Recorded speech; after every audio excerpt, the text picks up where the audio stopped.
Al hablar de estrategias de aprendizaje, de lo que estamos haciendo es hablar de ese proceso o de ese paso a paso, de ese mecanismo o herramienta que estoy utilizando yo para apropiarme de cierto conocimiento. Es decir, cómo voy a organizar mis habilidades propias, ya sea físicas, cognitivas, motoras, etcétera, para afrontar un reto o un desafío de aprendizaje. Si yo quiero aprender a hacer algo o quiero aprender algún tema o algún comportamiento, ¿cómo voy a organizar mis propias capacidades para ir haciendo un plan, una ruta que me permita paso a paso llegar al punto que quiero resolver? De esta manera existen diferentes estrategias de aprendizaje que se han reconocido de manera global por ser las más comunes y las más eficientes para los estudiantes. Cuando hablamos del grupo de la elaboración, estamos refiriendo a aquellas estrategias con las que yo voy a hacer algo y yo tomaré un rol activo en el hacer. Por ejemplo, la paráfrasis, cuando yo explico con mis propias palabras y repito algo que he visto, que he leído, que he observado, lo transfiero en mi cabeza, en mi propio proceso cognitivo, y al hacer el esfuerzo de volverlo a explicar con mis palabras, estoy haciendo una apropiación del aprendizaje. Existe otro, como la ejemplificación, donde yo a ese mismo objeto sobre el que estoy aprendiendo, le estoy poniendo un ejemplo, lo estoy abstrayendo, y entonces es mucho más sencillo que yo asocie ese ejemplo con lo que quiero aprender.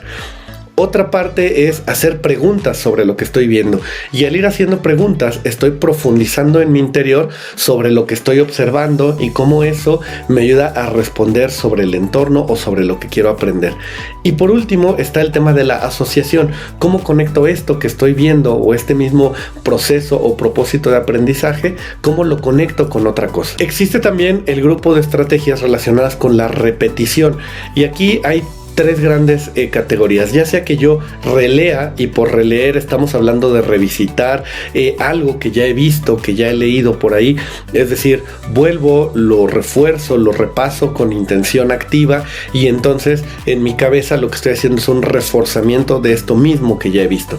También existe el concepto de recitar, y esto tiene que ver con volver a pasar en voz alta esto mismo que estoy leyendo. Lo puedo leer en mi interior, después lo recito de una forma que estoy repitiendo verbalmente el mismo proceso, y entonces incorporo un nuevo sentido que es el sentido auditivo, y entonces con esta manera estoy fortaleciendo el aprendizaje o la apropiación de lo que estoy viendo. Y por último está el repaso, que no tiene otra cosa que ver con hacer una síntesis y repasar los aspectos clave, los puntos que he resaltado. Aquí muchos alumnos están acostumbrados a el ir leyendo o haciendo notas sobre textos que están estudiando, y bueno, pues eso está muy relacionado directamente con el repaso.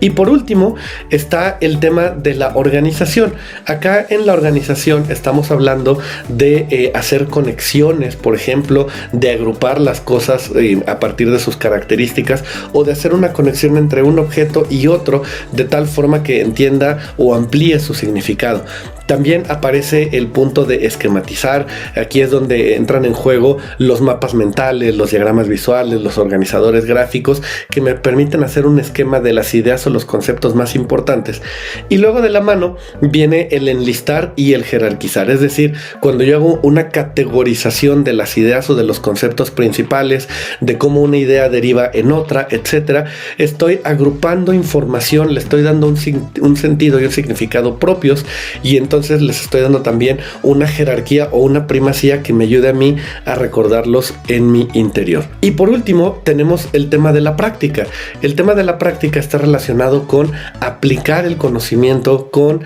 ponerlo en juego, con transferir esto que ya he visto y llevarlo a un momento de la realidad. Y también aparecen otras cosas como lo es el autoevaluar, es decir, cuando yo evalúo lo que he hecho, reflexiono sobre lo que hice, me mido contra parámetros propios que he definido, y entonces a partir de ahí pues veo qué hice distinto o qué pude haber hecho mejor. Y por último está el apartado de enseñar. Cuando yo transfiero mi conocimiento a otras personas y los enfrento a lo que yo sé, a que me cuestionen, a que me pidan nuevos ejemplos, que lo plantee de una manera distinta, etcétera, pues estoy poniendo en práctica mis conocimientos, mis capacidades, y al mismo tiempo estoy haciendo un reforzamiento de este mismo proceso de aprendizaje individual que estoy desarrollando. De esta manera, cuando hablamos del aprendizaje, lo que yo les invito es a considerarlo siempre como una habilidad que se va fortaleciendo con la práctica, con una estrategia y también con un autoconocimiento. Entender qué es lo que me ayuda a mí a aprender de mejor manera y a partir de ahí utilizarlo como una estrategia, como un recurso para fortalecer mis capacidades propias de aprendizaje. A partir de esto, pues ya estaremos viendo, y ustedes han visto cómo hemos ido conectando desde las teorías del aprendizaje a los diferentes estilos y ahora a las estrategias de aprendizaje para ir poniendo en práctica diferentes situaciones que me permitan a mí mejorar como profesional y resolver problemas de manera más holística.